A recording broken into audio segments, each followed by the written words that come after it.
नमस्कार। India city live में आज हम लोग स्वागत करते हैं ललन सिंह जी का, जो रिटायर्ड कमांडेंट है बॉर्डर सिक्योरिटी फोर्स में और विशेषज्ञ हैं रक्षा जानकारी में। आज जो गतिविधि चल रही है बॉर्डर के ऊपर चीन के खिलाफ भारत की, तो भारत का पक्ष क्या है? मैं आपको ये बताना चाहता हूं कि 14,000 फीट के ऊपर में आज भारतीय सेना अपने टैंकों के साथ, अपने स्मॉल आर्म्स, अपने इंडियन एयरफोर्स और मार्कोस जैसे कमांडो के साथ बहुत बेहतर ढंग से तालमेल कर गालवान के ऊपर भारतीय सेना इतनी मजबूती से खड़ा है कि चीन चाहे जितना भी सोच ले, मगर वो नापाक इरादे में कामयाब होने की उसकी कोई स्थिति नहीं है। मैं आपको ये बताना चाहता हूं कि अगर आप 2 दिन पहले की रिपोर्ट देखें तो जो चीन के प्रेसिडेंट हैं उन्होंने भी एक बात साफ बताया है कि आप किसी भी क्षण लड़ाई के लिए तैयार रहें। प्रत्यक्ष रूप से उन्होंने नाम नहीं बताया है, लेकिन मैं आपको यकीनन बता सकता हूं कि उन्होंने अप्रत्यक्ष रूप से भारत की तरफ इशारा किया है और अपने पीएलए को बोला है कि तुम वास्तविक लड़ाई का अभ्यास शुरू कर दो।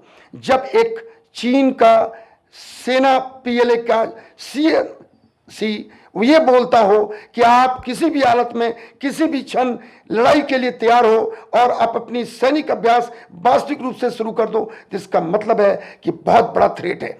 4-5 दिन पहले हमारे रक्षा मंत्री राजनाथ सिंह जी और इंडियन एयरफोर्स के जो चीफ हैं मिस्टर भदौरिया, उन्होंने भी साफ कहा है कि हम इतनी मजबूती से खड़े हैं कि चीन हमारे को कोई भी तरह का प्रॉब्लम, किसी तरह का समस्या, किसी तरह का गतिरोध नहीं कर सकता। लेकिन मैं आपको यकीनन बता सकता हूं कि जो पाकिस्तान है आजकल, देखिए वो आतंकवाद के सहारे से पूरी कश्मीर घाटी के अंदर पूरी तौर पे लगातार इंटरनल सिक्योरिटी को भी और एक्सटर्नल सिक्योरिटी को भी बहुत बहुत अपने तरीके से नुकसान करने की तैयारी में है। मैं आपको बताना चाहता हूं एलएसी और एलओसी दोनों आज के डेट में बहुत ही थ्रेट के तौर पे, और हमारी इंडियन आर्मी, पैरामिलिट्री फोर्सेस सभी इसके साथ सामना कर रही है। किसी भी तरह का घुसपैठ होने की संभावना नहीं है। लेकिन अब पाकिस्तान का नजर नेपाल, राजस्थान, गुजरात और बांग्लादेश की तरफ से भी है। इन्होंने अपनी प्लानिंग जो है घुसपैठ की, ये अपना बदल चुके हैं और आने वाले दिनों में ये हो सकता है कि नेपाल की तरफ से कोई बहुत बड़ा घुसपैठ हो जाए। मैं आपको बताना चाहता हूं नेपाल के अंदर 300 से ज्यादा मदरसों का निर्माण हो गया है। गोरखपुर रेंज के जो एडिशनल डीजी हैं मिस्टर शेरपा, उन्होंने अपनी जांच रिपोर्ट में बताई है कि 10 से 12 किलोमीटर के दायरे में लगातार इनके मदरसों का निर्माण हो रहा है और बॉर्डर के एरिया में चीन की भाषा की पढ़ाई और लिखाई वहां के बच्चों में हो रही है और उनके युवा वर्ग में हो रही है। ये सब सोची समझी प्लान है।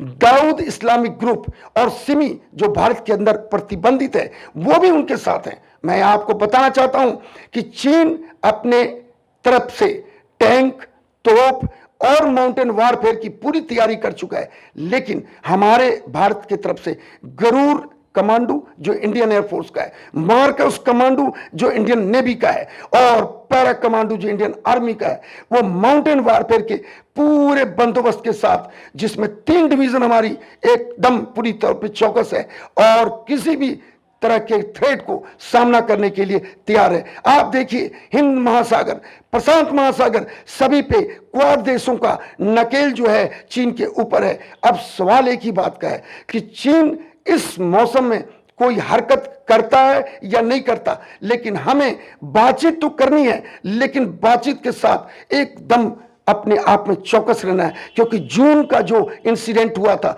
जिसमें हमारे 20 जवान शहादत हुई थी और उनके करीब 42 जवानों को हम लोगों ने मारा था, वो हमें भूलना नहीं है। हमें उस चीज को याद रखना है, चाहे वो 1962 का हो या और जून का पिछले साल का। हम इस तरह से मुस्तैद रहना है कि हमारी जो भारतीय सीमा है जिसके ऊपर किसी भी प्रकार का अतिक्रमण ये नहीं कर सके। अगर वो उन्होंने कोशिश की तो उनको उसी तरह का एकदम उनका जो भुगतान होगा वो पूरी जिंदगी पूरी दुनिया के अंदर सर नहीं उठा सके, इस तरह का उनके साथ एक्शन होना है। और मैं आपको दावे के साथ ये बात भी कहना चाहूंगा, पूरी दुनिया हमारे साथ है। हम भी यूनाइटेड नेशन में अस्थायी सदस्य बन चुके हैं। ठीक है, उनके पास वीटो है। पाकिस्तान और चीन दोनों मिलके तुर्की और मलेशिया जैसे कंट्री के साथ कुछ वारदात कर सकते हैं, लेकिन हमारे पास साथ दुनिया है जिसको कोई भी हालत में हम मजबूती से उनकी सामना और उनको बर्बाद करने की क्षमता रखते हैं। चीन और भारत का जो है ये तो चल ही रहा है, साथ साथ पाकिस्तान भी कभी कभी भारत के ऊपर आंख दिखा रहा है। इसके ऊपर आपकी क्या टिप्पणी रहेगी? मैं ये बताना चाहूँगा कि पाकिस्तान जो LOC के ऊपर, जिसको लाइन ऑफ कंट्रोल बोलते हैं, वो लगातार अपनी घुसपैठ कराने की कोशिश कर रहा है। मैं आपको बताऊं कि उनके लश्कर जैसे मोहम्मद और उनके और भी आतंकी संगठन जैसे TRF, आजकल ये अल बदर, ये सभी के ट्रेनिंग सेंटर POK के ऊपर है। हम ये भी बताना चाहेंगे कि बालाकोट में जो हम लोगों ने एयर स्ट्राइक किया था, वैसे भी एयर स्ट्राइक करने की संभावना है। लेकिन मैं आपको बताना चाहता हूं, जो आपका प्रश्न है बहुत सही है, पाकिस्तान हमारे बॉर्डर सिक्योरिटी फोर्स और इंडियन तिब्बत बॉर्डर पुलिस को सामना करने के मतलब ताकत नहीं रखते। इंडियन आर्मी तो बहुत बड़ी चीज है। आप अगर याद कीजिए 1971 में इनके 95,000 जवान जनरल नियाजी के साथ आत्मसमर्पण किए थे, और वो याद उनको है। उन्होंने इसी कष्ट को लगातार बदला लेने के लिए इस तरह की हरकतें कर रहे हैं। चीन का उनको बहुत सपोर्ट है। लगातार ड्रोन जो चीन मुहैया करा रहा है, उससे भी वो पंजाब के अबोहर, पंजाब के पठानकोट, इन जगहों में भी ये घुसपैठ करने की कोशिश कर रहे हैं। अब इनका एक और रास्ता बनने जा रहा है, राजस्थान, गुजरात, जो रन ऑफ कच्छ, भुज का इलाका है। लेकिन मैं आपको यकीन बता सकता हूं कि LOC के ऊपर जो हमारी भारतीय सेना है, बॉर्डर सिक्योरिटी फोर्स है, इतनी बेहतरीन बंदोबस्त डिफेंसिव कर चुकी है और अपनी कार्रवाई को आक्रामक तौर पे भी बना चुकी है कि पाकिस्तान किसी भी हालत में हमारे साथ वार डेलिब्रेट नहीं कर सकता। वो डिजिटल कर सकता है, इन्फिल्ट्रेट करके आतंकवाद कर सकता है, घुसपैठ करने की कोशिश कर सकता है, मगर हमारे सामने वो डेलिब्रेट लड़ाई नहीं कर सकता। मैं इसको दावे के साथ कह सकता हूं, और इसके लिए हम हमारे पूरे भारतवर्ष आराम से हमारे अपने फौज पे, हमारी पैरामिलिट्री के ऊपर विश्वास के तौर पे आराम कर सकती है। और मैं आपको एक बात और कॉन्फिडेंस के साथ बोलना चाहता हूं कि हमारी जो राफेल आने के बाद हमारी जो इंडियन एयरफोर्स है वो बहुत ही ताकतवर हो गई है। हमारी जो इंडियन आर्मी है उसमें दुगना काबिलियत आ गया है।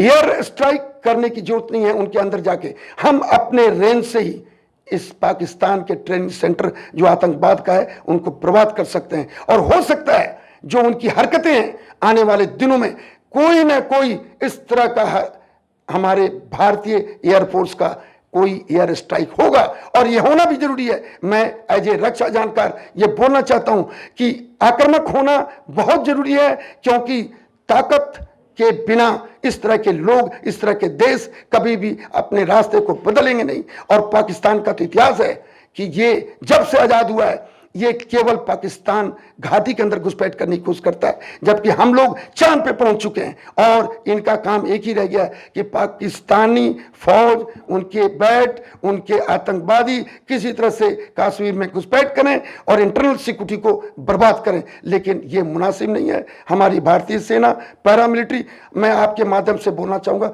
बहुत ही सशक्त और मजबूत है, और हम इनके ऊपर आराम से अपने देशवासी को गर्व भी कर सकते हैं। ये जो नेपाल है ये पहले दोस्ताना संबंध रखता था भारत के साथ, लेकिन अब जो देखा जा रहा है कि नेपाल भी चीन के साथ जा रहा है। अपना एक ऐतिहासिक मित्रता था।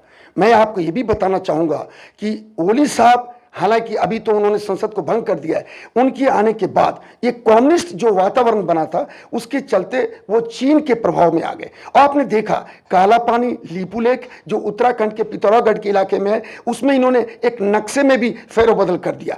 लेकिन हमारे भारतीय सेना के जो चिप हैं वो गए, लगातार विदेश मंत्रालय के राजदूत और हमारे जो अधिकारीगण हैं इन्होंने उनसे बातचीत की, और जब माहौल में काफ़ी अभी परिवर्तन आ चुका है, और जब आप देख रहे हैं कि प्रचंड साहब भी आजकल भारत में ही हैं अपनी पत्नी के सेवा के लिए या मेडिकल बंदोबस्त के लिए, तो ये सब मिला के ओली साहब को भी ये समझ में आ गया कि अगर हम इसी तरह से चीनी राजदूत के प्रभाव में रहकर भारत के साथ अपने संबंध को बिगाड़ते हैं, तो आपको मैं बताना चाहूँगा, अगर आज ही पता चला है कि हमारे भूतपूर्व राष्ट्रपति जी का एक किताब आया है, प्रणब मुखर्जी का, जिसमें लिखा है कि कभी एक ऐसा समय आया था कि नेपाल भारत का अभिन्न अंग बनने की तैयारी में थी, लेकिन किसी नीतिगत कारण के कारण भारत ने इस चीज को ना कर दिया। तो मैं आपको बताऊं, भारत के अंदर इनके 37% लोग जीवन यापन करते हैं। हमारी जो बॉर्डर है वो खुली हुई है, जो अंतर्राष्ट्रीय सीमा है उस पर किसी तरह की रोक नहीं है, बहुत रिलेशन है एक दूसरे के साथ। हमारी जो बॉर्डर आउटपोस्ट है वो हमारे बेहतर ढंग को लगातार और बेहतर बनाने की कोशिश में है।